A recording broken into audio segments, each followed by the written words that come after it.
এদিকে ইসরায়েলি প্রধানমন্ত্রীর যুক্তরাষ্ট্র সফর ঘিরে চলছে তোলপাড়। দেশের পরিস্থিতি সামাল না দিয়ে রাজনৈতিক স্বার্থসিদ্ধির উদ্দেশ্যে ওয়াশিংটন গেছেন নেতানিয়াহু, এমন অভিযোগ ক্ষুব্ধ ইসরায়েলিদের। তাদের দাবি, চলমান পরিস্থিতিতে দেশে থেকেই সংকট সমাধানে তার মনোযোগ দেওয়া উচিত ছিল। নেতানিয়াহুর সফরকে ভালোভাবে নিচ্ছে না বহু মার্কিনীয়। বিক্ষোভে উত্তাল তেল আবিব। হাতে ধরা প্ল্যাকার্ডে হিব্রু ভাষায় যা লেখা তা বাংলা করলে দাঁড়ায়, চুক্তি হবে না তো সফরও হবে না। এই দৃশ্য বেনিয়ামিন নেতানিয়াহুর ওয়াশিংটন সফরের আগ মুহূর্তের। ইসরায়েলিদের ক্ষোভ, দেশের মানুষের সংকট সমাধানে কোনো আগ্রহ নেই প্রধানমন্ত্রীর, বরং গণদাবি পূরণ না করে নিজের আখের গোছাতে যুক্তরাষ্ট্র গেছেন তিনি।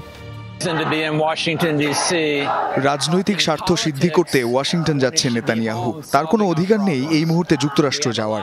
আমাদের বহু সমস্যা রয়েছে যেগুলো তার সমাধান করার কথা এখানে থেকে, যার মধ্যে অন্যতম হলো হামাসের হাতে জিম্মিদের ফিরিয়ে আনা। 7 অক্টোবর তেল আবিবে হামাসের নজিরবিহীন হামলার জন্য নেতানিয়াহু প্রশাসনের দুর্বল নীতিকেই দায়ী করেন বিক্ষোভকারী ইসরায়েলিরা। চরম ব্যর্থতার দায় নেয়ার মতো মেরুদণ্ডও নেই এই নেতার, ক্ষোভ ঝাড়েন বিক্ষুব্ধরা। ইসরায়েলি রাষ্ট্রপ্রধানের ওয়াশিংটন সফরের বিরোধিতা করছেন দেশটির অনেক রাজনীতিবিদও। সাবেক প্রধানমন্ত্রী ইহুদ বারাক বলেন, নেতানিয়াহুকে কংগ্রেসে কথা বলার সুযোগ দিয়ে ভুল করছে যুক্তরাষ্ট্র। ইসরায়েলিদের বিশ্বাস পুরোপুরিভাবে হারিয়েছে নেতানিয়াহু।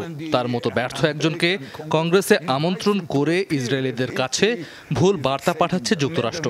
এই আমন্ত্রণের মাধ্যমে নেতানিয়াহুকেও বার্তা দেওয়া হচ্ছে যে তুমি যা করছো ভালোই করছো, কিন্তু আসলে তো সে তা করছে না। শুধু ইসরায়েলেরাই নয়, নেতানিয়াহুর ওয়াশিংটন সফরে নাখোশ অনেক মার্কিনীয়। প্রতিবাদে হয়েছে বিক্ষোভ সমাবেশও। সরাসরি নিন্দা জানিয়েছেন দেশটির অনেক রাজনীতিবিদও।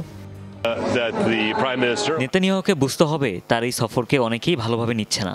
কংগ্রেসম্যানদের উদ্বেগের বিষয়টি মাথায় রাখতে হবে তাকে। বক্তব্যের মাধ্যমে যেন তা কিছুটা হলেও প্রশমিত করা যায় তা মাথায় রাখতে হবে। মানবিক ইস্যুতে কি করছে তা তুলে ধরতে হবে বক্তব্যে। গাজায় ইসরায়েলের আগ্রাসনের বিরুদ্ধে গেল কমাস ধরেই বিক্ষোভ সমাবেশ করছে বহু মার্কিনী। ইফাত আরা খন্দকার, যমুনা নিউজ।